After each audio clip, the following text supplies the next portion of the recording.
Operation शुद्धि नुआपड़ा जिला को करिबो निशा कबलरू मुक्ति। पुलिस जिला को निशा मुक्त करने को ऑपरेशन शुद्धि आरंभ करिछि।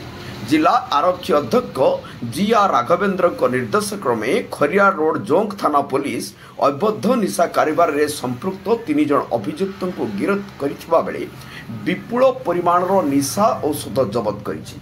एसपी श्री राघवेंद्र एक सांबादिक सम्मेलन रे ए विषय विस्तृत सूचना दैछन्ति।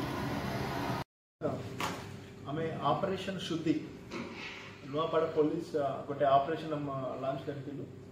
लास्ट ऑपरेशन रे हम गंजा में सीज करलु ता सहित एनडीपीएस सहित टैबलेट्स एंड इंजेक्शन में सीज करलु। नाउ सेकंड ऑपरेशन अछि पार्ट ऑफ ऑपरेशन शुद्धि मींस ड्रग फ्री नुआपड़ा से पावदे कल भी गोटे हमें राइड करथिलु। आईएसी जोंक और आईएसी नुआपड़ा से माने मिली मिसिकी कली वार्ड नंबर 13 करियार रोड रे से माने राइड करती हमारा अक्यूज्ड अचंती अख्तर अहमद, सोहेल अहमद एंड अमीर अलियास शाहरुख खान तांकर घर तो हमें सो पक्का 622 numbers of pentazocine lactate injection 30 mg injections हमें सीज करते हैं। मैंने कौन करते मैंने रायपुर किंबा पद्मपुर से इंजेक्शन आनकी बिक्री कर समाने केंद्र अप्रोक्सीमेटली 30 to 40 रुपीस को किन की एटा बिक्री करचंती 120 रुपीस 100 रुपीस को समाने बिक्री करचंती। द मेन उद्देश्य एटा इंजेक्शन पेंटाजोसिन और लैक्टेट इंजेक्शन का यूज होचंती mainly pain killer injection but तांकर साइड इफेक्ट्स अच्छी द सेडेटिव निशा देवे इतना शेड्यूल H1 ड्रग अच्छी generally anaesthesia generally whenever surgical operations गला पड़े डॉक्टर्स अनेस्थीसिया जन ये ड्रग को यूज कर सकते हैं।